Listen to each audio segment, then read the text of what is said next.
What's up mga cyclista? Day 11 na nga pala tayo ngayon sa ating workout challenge na ginagawa sa buong 365 days.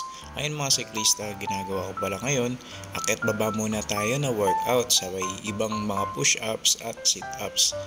Ganun lang muna sa ngayon. Day 11 pala, day 11. Pag-ano hanggang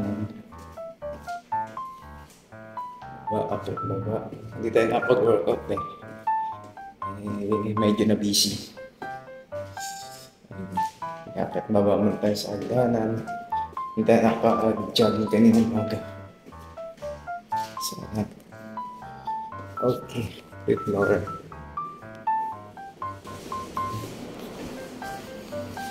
Baguhin natin yung workout natin. Kapit baba. Tapos push up.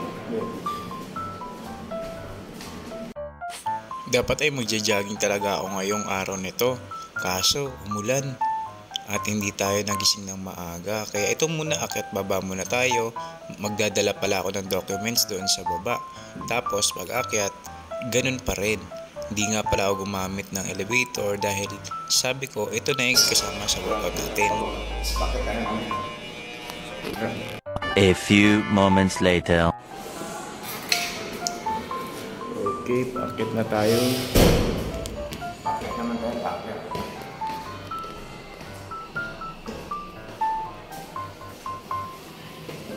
Ito naman mga cyclista, paakit na tayo. After natin may bigay yung documents, tara, akit na ulit tayo.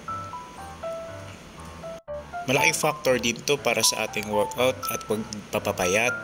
Kaya maganda, naghahagda na lang tayo, di tayo gumagamit paminsan-minsan ng elevator. Kapag okay na ang panahon, siguro balik tayo ng running. At nga pala, preparation rin pala to para sa ginaganap natin na fun run sa December 7 para sa Santo Domingo Cycling Club Fun Run. Okay.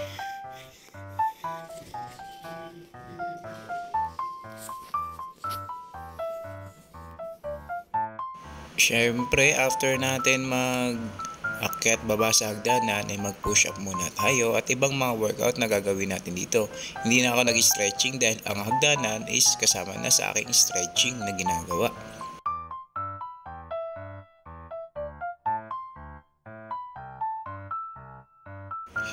At nag-isa pa akong set dahil labitin pa ako sa una. Charis! Di ko na talaga kaya yung 50 na sunod-sunod. Kaya ito, staggered ang ginawa ko.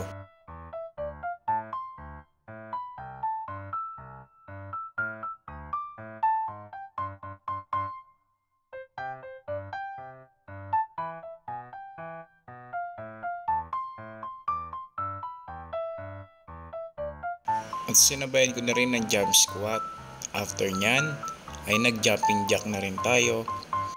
Itong ganitong workout ay maganda rin sa ating low spot at sa ating pagpapayat kung tayo ay napapayat. At maganda rin to sa strengthening ng ating muscle. Siyempre after nyan, ay mag-stretching na rin tayo after natin mag-workout. Para din hindi mabigla ang ating mga muscle sa ginagawa nating everyday workout. Ayun lang mga cyclista.